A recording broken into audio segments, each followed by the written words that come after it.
तो आपकी साधना को मैं प्रणाम करता हूँ कि आप सब प्रयासरत हैं उस दिशा में। कुछ अच्छा करने से लेकर के अच्छा होने तक की जो यात्रा है, उसमें सफल होने के लिए जो आपका प्रयास है, वो आप सभी का प्रयास सफल हो।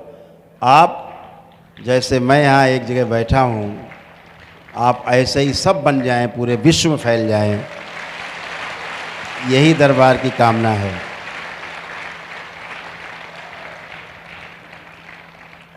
जैसे परम पूज्य गुरुदेव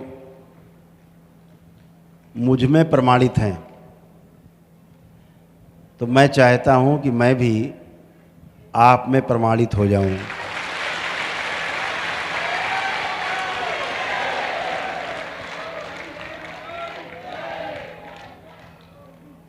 और एक गुरु के लिए मुक्ति का मार्ग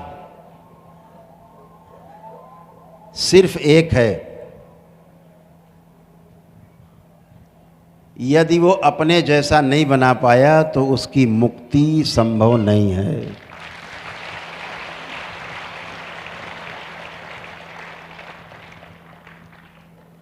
गुरु के जैसे शिष्य बन जाएं, गुरु पूरा पूरा उतर जाए शिष्यों में, तो गुरु प्रमाणित हो जाता है।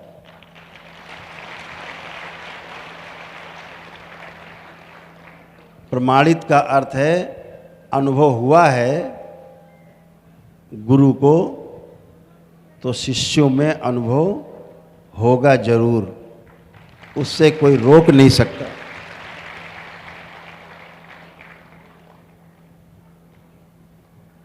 तो गुरु का जो प्रमाणित होना है वो अपने शिष्यों में ही प्रमाणित होता है। और अगर प्रमाणित नहीं हो पाया है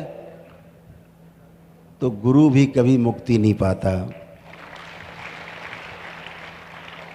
जैसे शिष्यों को अगर सच्चा गुरु नहीं मिले, पूर्ण गुरु नहीं मिले, तो शिष्यों की मुक्ति नहीं, ऐसे अगर अच्छे शिष्य नहीं मिले गुरु को, तो गुरु की भी मुक्ति नहीं। दोनों एक दूसरे के पूरक है।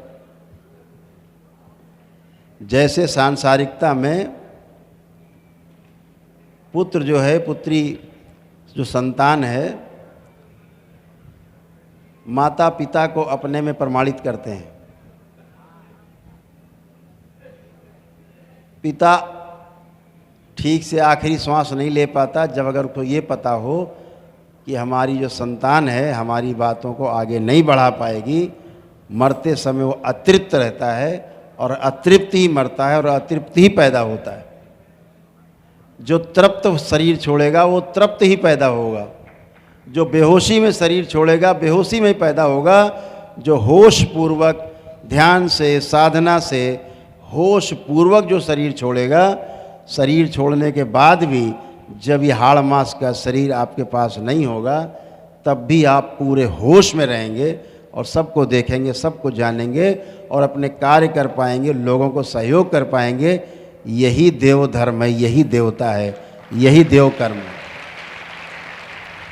बेहोशी में मर गए हैं, बेहोशी में घूम रहे हैं, उन्हें पता ही नहीं वो कौन है।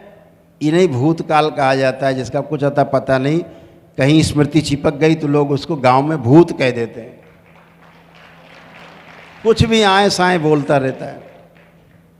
और क्या है, जिसने होश पूर्वक शरीर छोड़ा है, ध्यानावस्था में शरीर को छोड़ा है, बाबा माँ के समक्ष शरीर छोड़ा है, भोलेनाथ माँ की उपस्थिति में शरीर छोड़ा है, वो पूरे होश में शरीर छोड़ेगा और होश में ही बना रहेगा।